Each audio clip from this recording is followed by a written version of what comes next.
Tonight, prairie danger, freezing temperatures, high winds, and heavy snow. If you see somebody in one of those dangerous situations, please contact emergency services. The warnings and the hazardous driving conditions. Breaking tonight, on trade, the White House spells out what it wants from Canada. Mark Carney, in his own words, from Commons floor crossings I think that there is a spectrum of MPs. to crossing swords with Donald Trump. He did not say any of those things. Rosemary Barton with the Prime Minister. Warring factions plunder Sudan's gold for arms. One more threat to a suffering population. In other words, if you do not actually go to the mines and produce this gold, we will kill you or your family. Gold's place in Sudan's civil war. From CBC News, this is The National with Christine Barak. Thanks for joining us. Adrian is away. We begin tonight with breaking news. For the first time, the Trump administration is outlining exactly what it wants from Canada in order to keep the Canada-US-Mexico or CUSMA free trade agreement. Katie Simpson brings us the new details. Katie, what have you learned? Well, it seems those provincial bans on the sale of American booze may have hit a sore spot.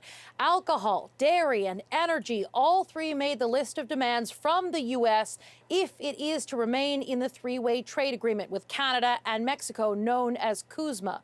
The top trade official for the Trump administration outlined the changes the president wants to see in a report submitted to Congress. For Canada, that includes an end to those provincial bans on the sale of American alcohol, making it easier for American farmers to sell dairy products into Canada, changes to the Online Streaming Act and the Online News Act, which some American tech giants don't like. Some provinces need to make it easier for American companies to bid on projects, and there are other demands as well. The U.S. also wants some changes from Mexico and for all three countries to work together. There is a long list here. It is a big deal to finally see some specifics, given how important this trade agreement is for Canadian workers and Canadian businesses. It really is. So, Katie, what are we watching for next? CUSMA is up for review next year. Think of it as a mandatory check-in for all three countries to ensure the deal is working how everyone intended. Canada and Mexico had been hoping this review process would be low-key and easy, but with Trump back in office, it's no surprise he's trying to squeeze his trading partners to make the terms more favorable for Americans. One thing to keep in mind, this is just the start of what is likely going to be a long and messy process. The Trump team could come up with more demands and request additional concessions. Now, we already know what Canada has been pushing for. It wants to stay in the agreement, and it wants to see an end to those separate tariffs that are pummeling Canadian industries: steel, aluminum, copper, and wood. Canada has a monumental task ahead. Keep this three-way trade deal alive in a good enough shape that it can continue to grow the Canadian economy and find a way to get Trump to lift, or at the very least, lower some of those tariffs. It is going to be a year. It sure is. Thanks for this, Katie. Katie Simpson in Washington tonight. Now to Ottawa, where Prime Minister Mark Carney is suggesting more floor crossings could be coming. Just part of his conversation with Chief Political Correspondent Rosemary Barton. Rosie, it's been quite a year for Carney.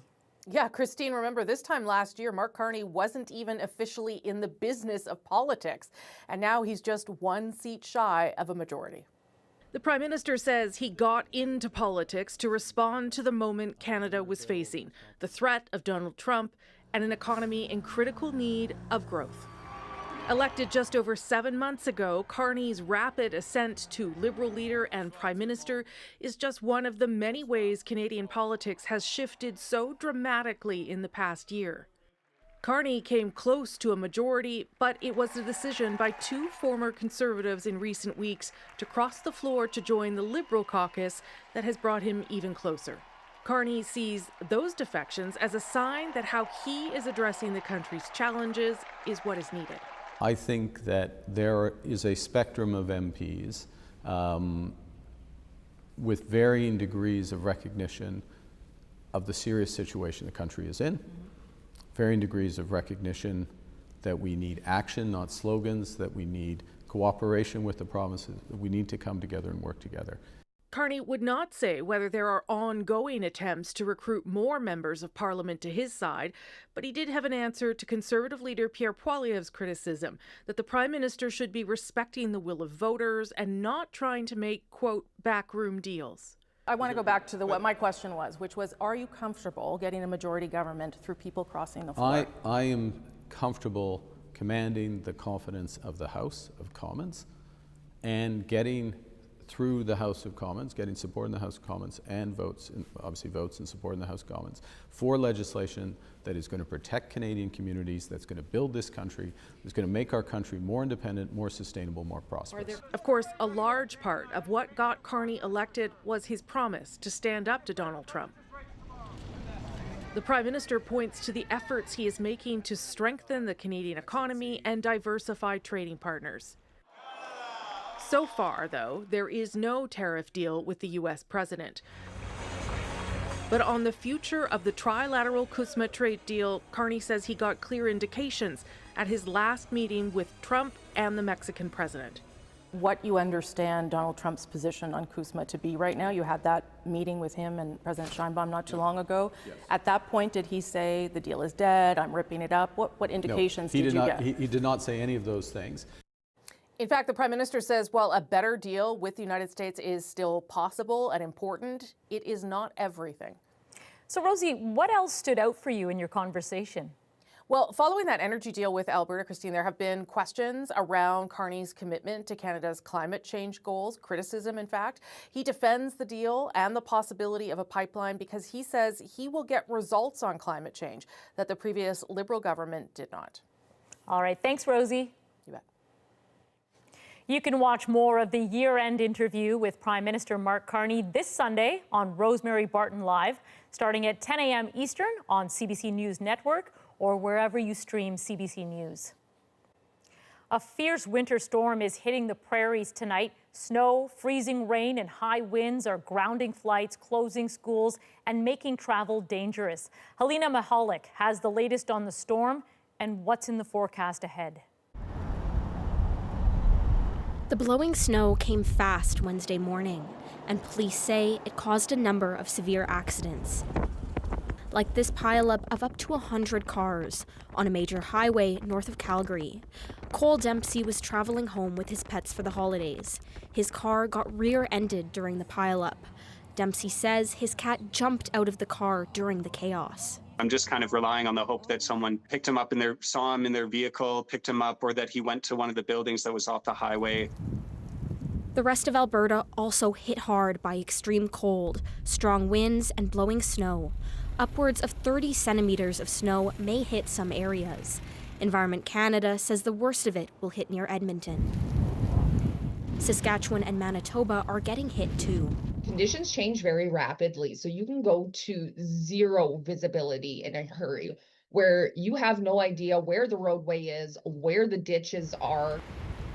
Parts of southern Saskatchewan are expecting freezing rain, and police across the prairies are warning people to stay off the roads. The roads are so slippery that it's hard to even stand on the roads, let alone drive. But the cold also has officials worried. The wind chill could drop to as low as -45 in the northern prairies tonight. That means frostbite in minutes. Saskatoon officials are urging people to help those without a home to find a place to stay. It is just not safe to be outside in any type of a tent structure right now. The wind, the snow will collapse those tents. So we're asking residents, if you see somebody in one of those dangerous situations, please contact emergency services. With freezing rain warnings still in place, the treacherous conditions could continue overnight. There's a big cold push in behind this storm, so that we're seeing that freezing rain and above freezing temperatures that are melting the snow. So that's quickly going to freeze up and really ice up those roads. That warm-up will alleviate a bit of the urgent risk for vulnerable populations, but it isn't across the board. Some places are still plunging into severe temperatures later into the week. Helena Mahalik, CBC News, Saskatoon. According to Statistics Canada, the country's population experienced its largest decline on record in the third quarter of 2025. The population fell by more than 76,000 people between July 1st and October 1st. StatsCan says the drop is mainly due to fewer non-permanent residents after the federal government shifted its immigration policy. In Australia, the man accused in the mass shooting at Bondi Beach has been charged with dozens of crimes. 15 people were killed Sunday at a Hanukkah event. Georgie Smythe is in Sydney, where mourners are gathering tonight to grieve and honor the victims. 15 candles lit at an interfaith ceremony in the heart of Sydney.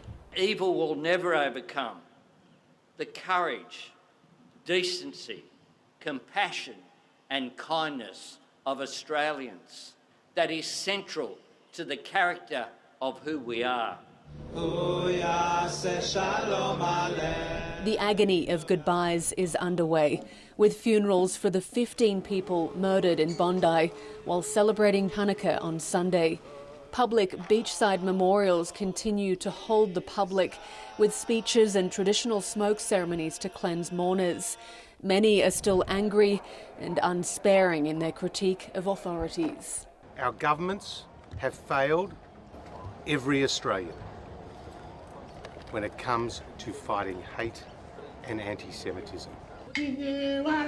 People visit the site at all hours to sing or just stand quietly.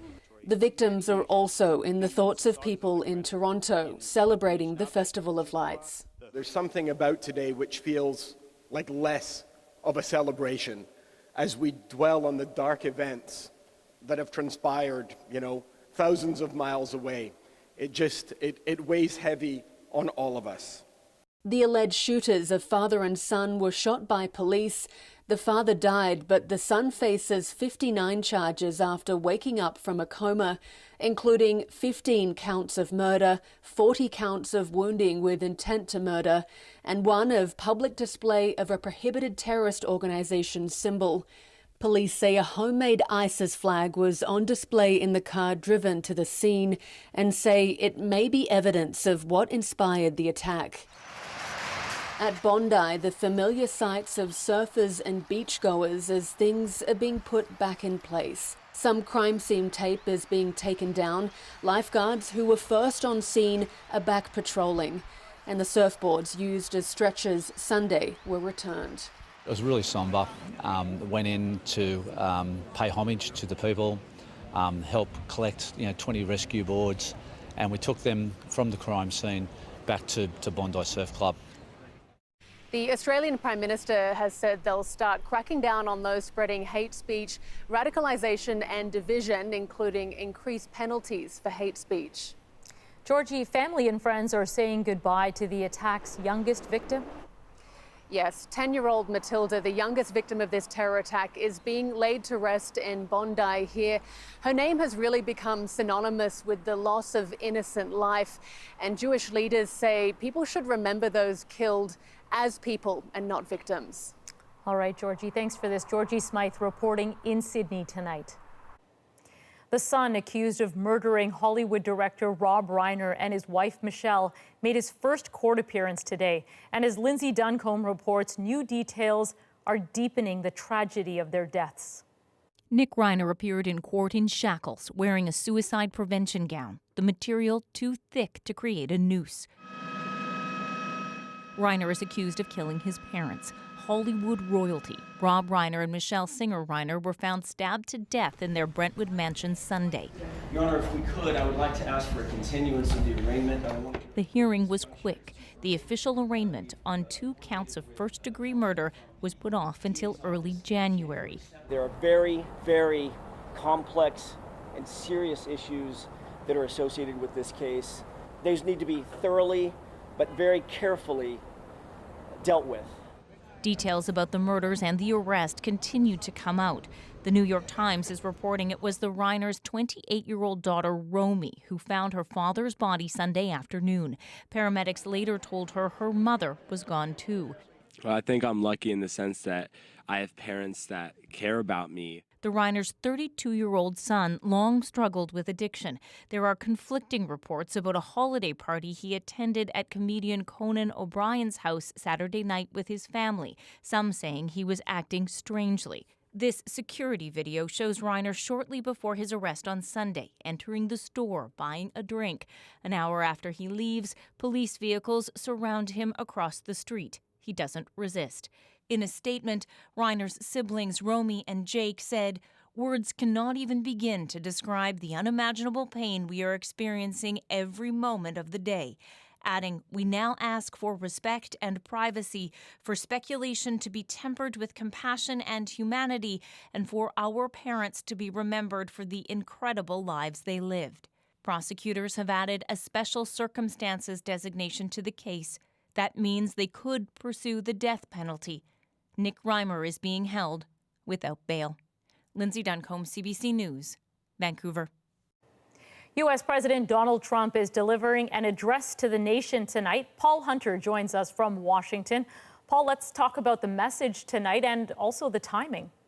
Yeah, look, this is not the kind of thing U.S. presidents normally do, Christine. Donald Trump taking to the airwaves to tout what he sees as his accomplishments and suggest where he expects to take things next year, not to mention blaming Democrats for anything he deems bad. A lot of it tonight sounding like this.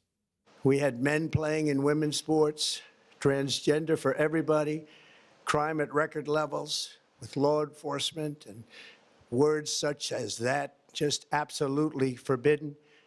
We had the worst trade deals ever made, and our country was laughed at from all over the world, but they're not laughing anymore.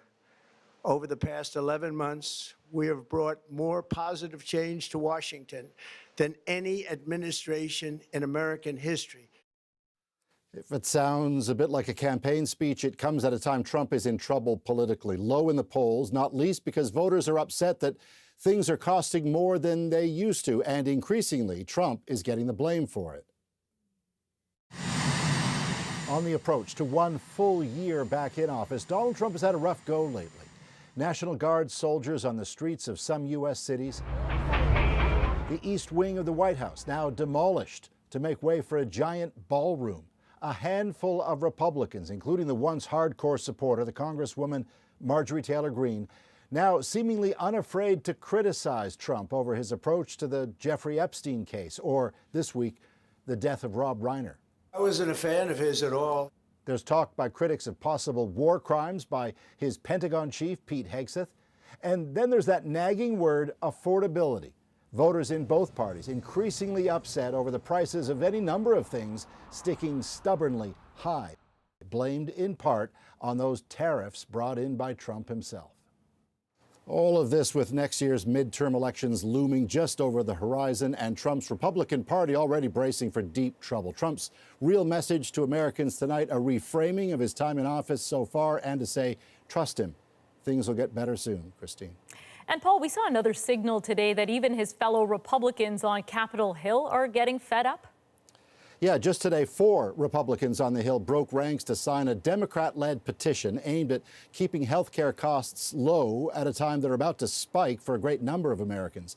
It's the latest signal. Trump's fellow party members are not necessarily still lockstep with him. His superpower from the get-go has always been that no one would dare cross Donald Trump. That's not the case anymore. His speech tonight, Christine, no doubt in part aimed at addressing that. All right, thanks, Paul. That's Paul Hunter in Washington tonight. Storms in BC wreaking more havoc. So this is the restaurant? Yeah, this was the restaurant. How thousands are dealing with the damage next. Plus, an ambitious plan for new Army reservists. A huge communications initiative in convincing Canadians that this is absolutely required. Could Canada's military even handle it? And what happens when a group of marathon runners get bored in Antarctica? Energetic marathon runners that needed something to do. Their unusual way of killing time and what brought them south in the first place in our moment. We're back in 2.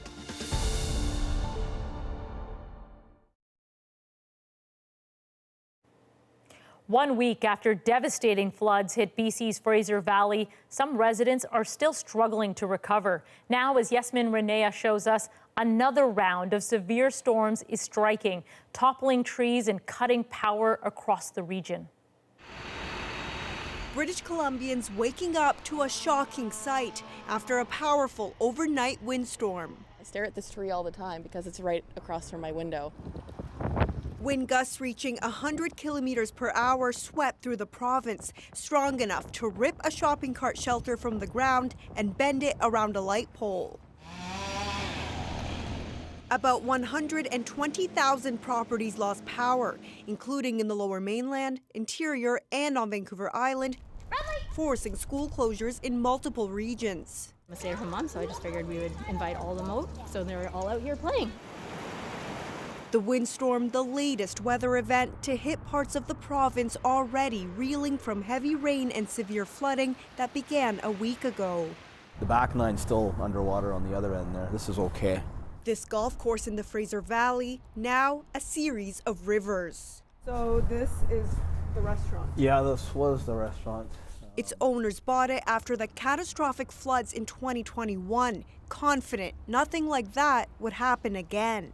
I mean, it's countless hours. I've pretty much lived here for the last 2 years, fixing this place up, putting a lot of money into the renovations. It's kind of overwhelming. As cleanup efforts begin, the focus now is on rebuilding with flood mitigation front and center. I don't know if I can devote another couple of years of my life rebuilding this place and then having to go through it again. Environment Canada says while the worst of the rain has passed, more showers are in the forecast for Thursday. Yasmin Ranea, CBC News, Abbotsford, British Columbia. New drone footage shows the storm damage in Washington state. This as more rain and powerful winds continue to pound the flooded area, knocking down trees, closing roads, and downing power lines. And there's more to come, with rain and snow being forecast in the days ahead. U.S. immigration agents are closing in on Minnesota's Somali community. CBC News is on the ground with an up-close look at the crackdown. I'm not deterred. We're standing up for our community. And the resistance. Plus, what's fueling Sudan's civil unrest? More and more is going sort of informally across the border. The critical mineral that's funding both sides of the war. The National breaks down the story shaping our world next.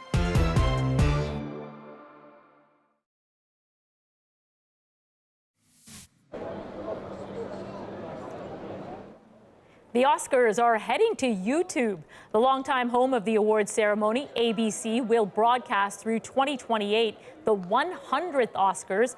Then YouTube takes over global streaming rights online for 5 years, as traditional award show TV ratings continue to fall.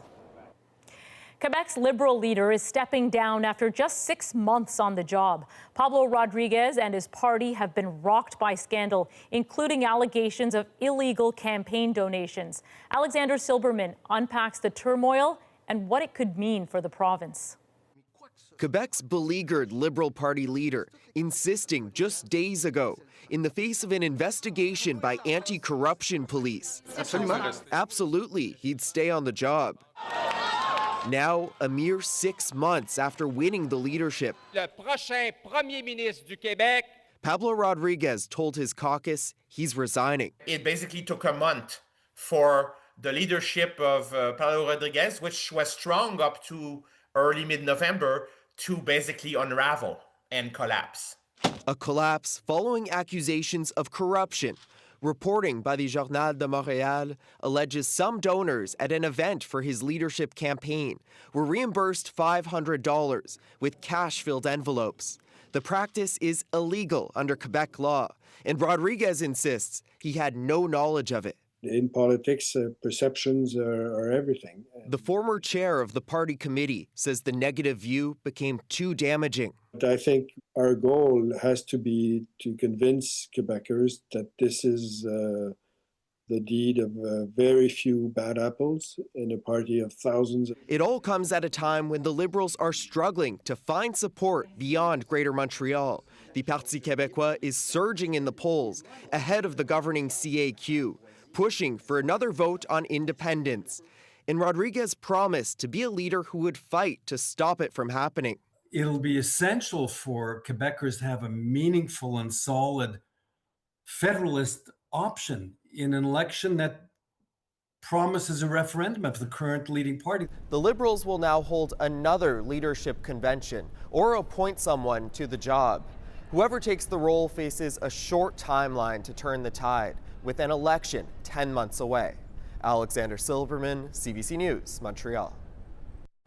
Now it's time to dig deeper into the stories shaping our world. The Army's grand plan for a large force of reservists hits hard against what's practically possible. We need to figure out how we are going to do this. But first, as ICE cracks down in Minnesota, Somali Americans go into hiding. Because they're scared of being mistaken for someone else. What's your name? What's your name? Critics say the tactics are brutal. We basically have secret police on our streets. But volunteers are pushing back. The community starts showing up, they will back down. Katie Nicholson is in Minneapolis to give you a first-hand look at the top-down enforcement and the grassroots resistance.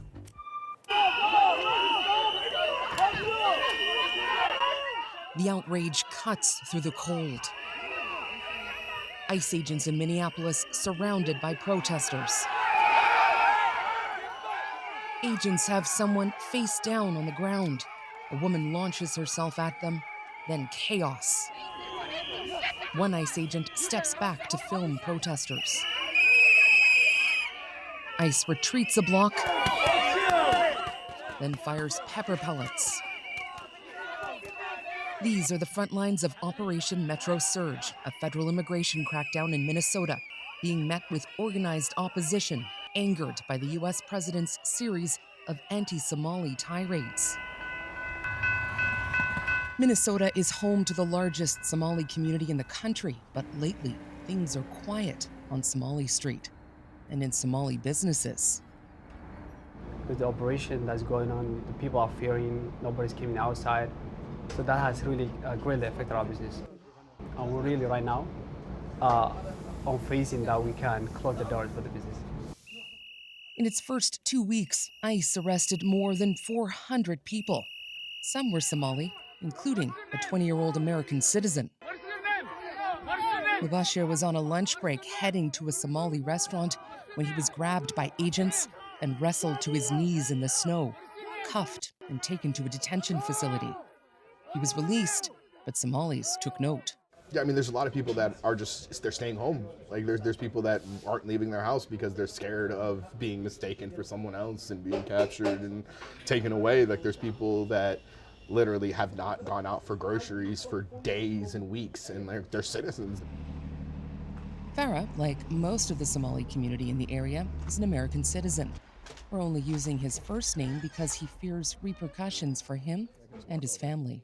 It's been difficult to sleep, for sure. It's been really, really hard to get a full night's sleep.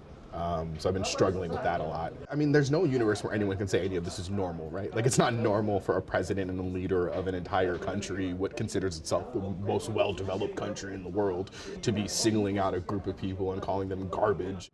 We're going to go the wrong way if we keep taking in garbage into our country. Donald Trump has also repeatedly accused Somalis of stealing billions of dollars, tied to a sprawling fraud investigation of a COVID-era funding program in the state. I hear they ripped off Somalians, ripped off that state for billions of dollars, billions. It is true that dozens of Somali Americans were charged in the case. Farah says Trump is cherry-picking. It's like, people commit crimes, people do bad things, and respectfully, those weren't the smartest people in the world. It was a very dumb crime, but there's no actual justification to ascribe that behavior to a large group of people. You know the Somali community, you know that it's such a beautiful and vibrant and such a generous community, and such an important piece of not only Minnesota history. UDU is with a group that trains volunteer rapid response teams who show up at ICE operations and document what they do. They're everyday people. They're restaurant owners, they're business owners, they're neighbors, they're teachers, they're nurses, healthcare workers, everyone under the sun. Enrollment is up, way up. Everything happening and the remarks that were made by the president, it jumped from 115 to over 500 signups. With this rapid response network, folks feel a sense of community. Like there's a community of people who are ready to defend their neighbors. There's neighborhood group chats that folks are making of specifically in their neighborhoods to connect with other neighbors. Tiu says it's putting pressure on ICE. They know they have to be really quick about their pickups because if they take longer and folks start noticing and the community starts showing up, they will back down. On this day, the community showed up. ICE agents met with a wall of dissent.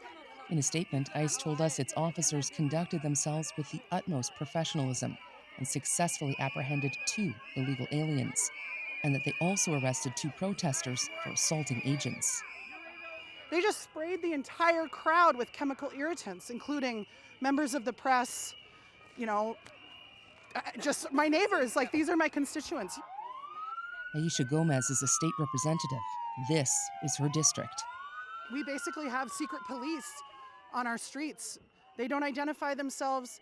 They don't observe the basic kind of protocols that law enforcement are supposed to bring into a place to ensure public safety.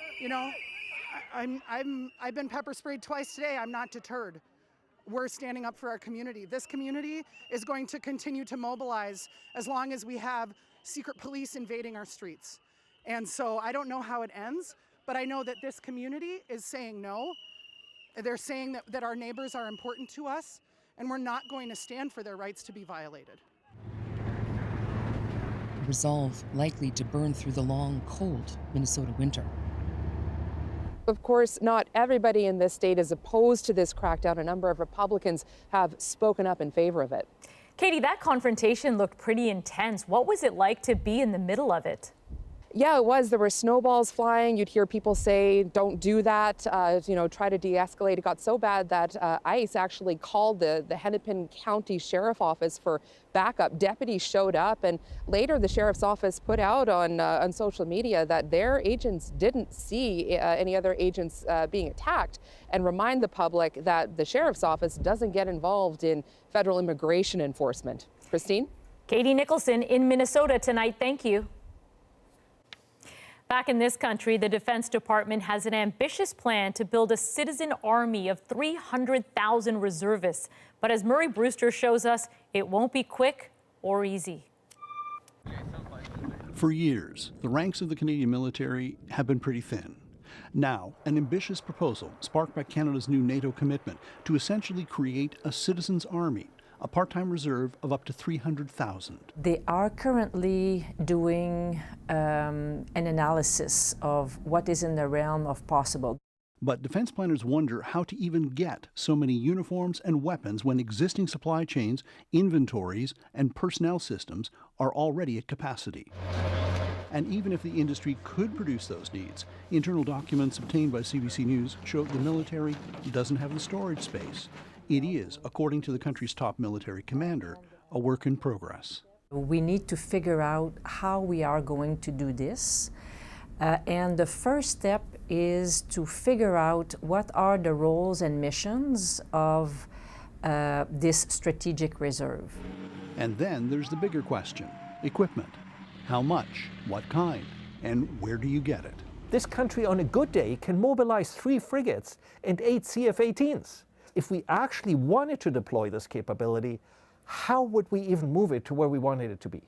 The internal documents say the buildup would have to go slowly, but this expert emphasizes explaining it to the public. Getting those numbers is going to require a huge communications initiative and convincing Canadians that this is absolutely required. Others are just as skeptical.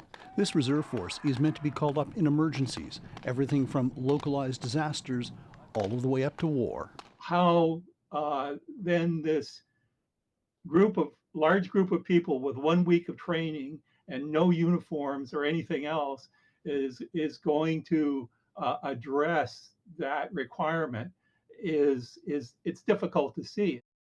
The military says it's doing its homework and hopes to put a fully thought-out plan before the Prime Minister this spring.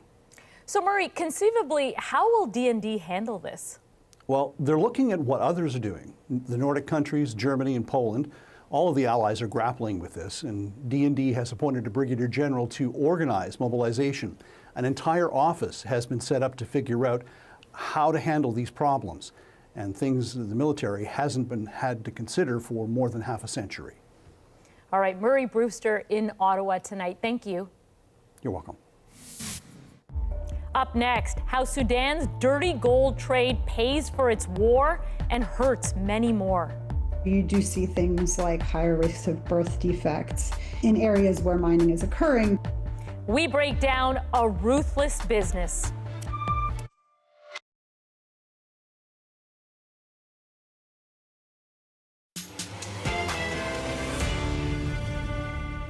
How smuggled gold from Sudan fuels both sides of its bloody civil war. If you do not actually go to the mines and produce this gold, we will kill you or your family. It's a dangerous business for many Sudanese. Ashley Fraser shows us why powerful forces want that trade to keep flowing. The war in Sudan has been going on for 2.5 years now. And despite a humanitarian truce, the killing continues. What you might not know is that the war is partially funded by one all-important commodity: gold. Sudan in the last decade has become Africa's third largest gold producer, next to South Africa and Ghana. But unlike those countries, the gold in Sudan is seen as a currency for arms. According to a report from SwissAid, an estimated 50 to 70% of Sudan's gold production is smuggled out of the country each year, mainly to the UAE. That's because the collapsed economy since the war has led to an unregulated market, allowing warring parties to profit. Now, the war is between two factions: Sudanese Armed Forces, or SAF, led by Abdel Fattah al-Burhan, and Rapid Support Forces, or RSF, led by Mohammed Hamdan Dagalo, known as Hemeti. The RSF is a paramilitary group that have been accused by numerous international bodies and human rights organizations of widespread genocide, war crimes, and crimes against humanity. The RSF's opponent, the SAF, is a de facto military group. That's since Sudan's former authoritarian president was overthrown in 2022 after a wave of pro-democracy protests. Hemeti and Burhan ended up at odds. And that's where gold became central to the conflict.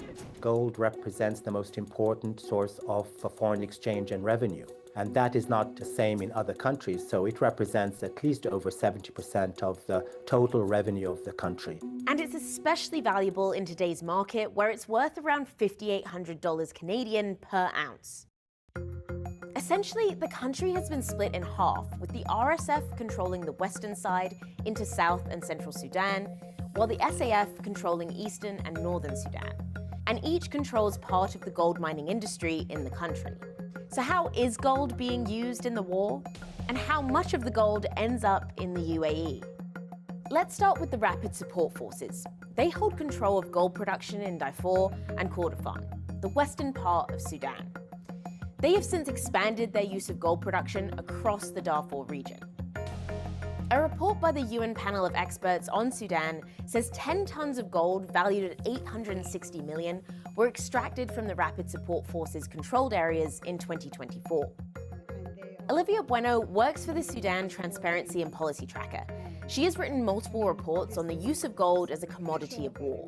It's widely understood that they are transporting their gold to UAE, which refines it and sells it on to much of the rest of the world, and that they are in return getting weapons and other critical supplies such as fuel.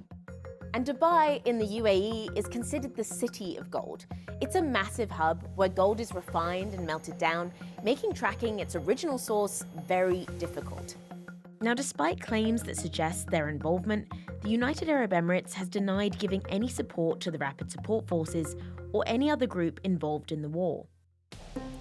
Now, if we look at the RSF's opponent, the Sudan Armed Forces, they control gold production in these regions. And the experts we spoke to say it's making its way to the UAE as well.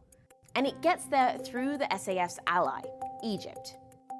Now, tracking figures on gold reaching Egypt is difficult.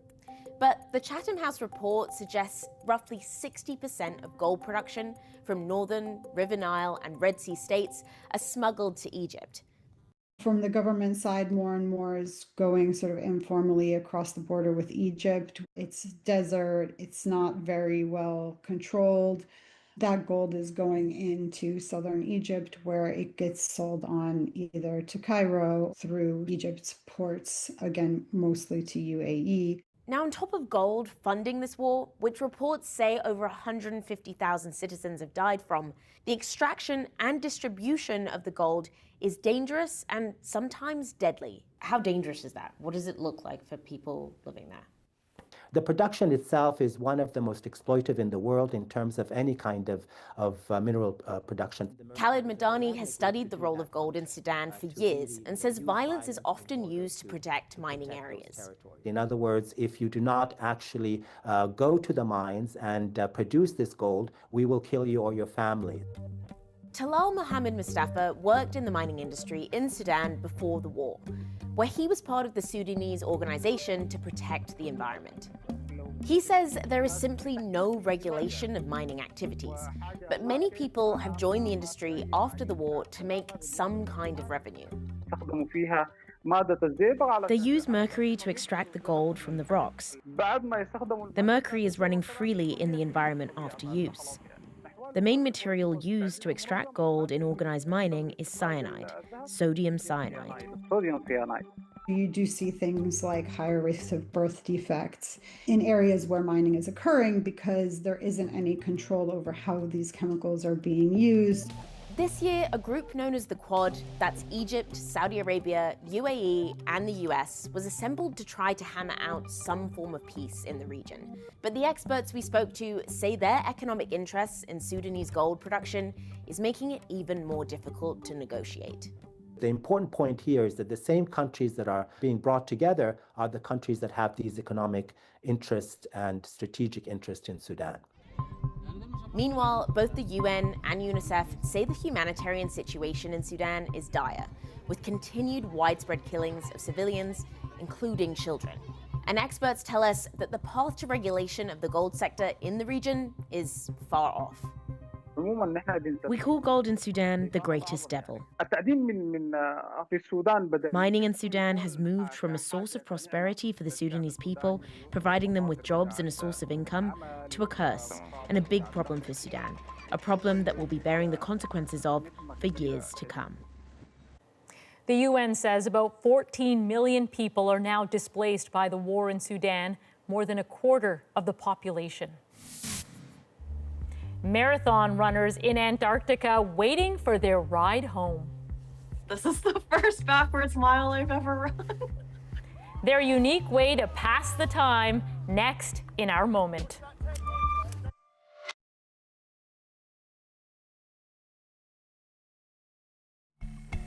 You're looking at Canadian Amy Alette crossing the finish line of a race in Antarctica. Alette, along with other marathon runners, were awaiting a flight to get off the ice-covered continent when they decided to run in reverse. Their backwards way to pass the time makes our moment. On your marks, set, go! All right. This is the first backwards mile I've ever run. It was a lot more fun than the full marathon. There was about 80 of us from around the world running a marathon at Union Glacier in Antarctica. We got delayed due to weather. There was energetic marathon runners that they needed something to do. They organized backwards 1 mile race. I was running in normal running shoes, but a penguin costume. I was second female and first penguin. There was 2 penguins, he's also Canadian, having a penguin race and I won. Most of us got really disoriented from running backwards, so our balance was really thrown off and we were wobbling all around. Most of us missed the finish line and had to be directed by the spectators. Everyone was laughing, smiling. Most of us fell. We had lots of cheers. It was totally worth it. Totally worth it. In case you're wondering, it took Amy 15 minutes to run the backwards mile in a penguin suit that she also wore in the forward marathon. Antarctica is part of a circuit with a race on every continent. It's amazing what some people do for fun. From all of us here at The National, thank you for being with us. I'm Christine Birak. Take care.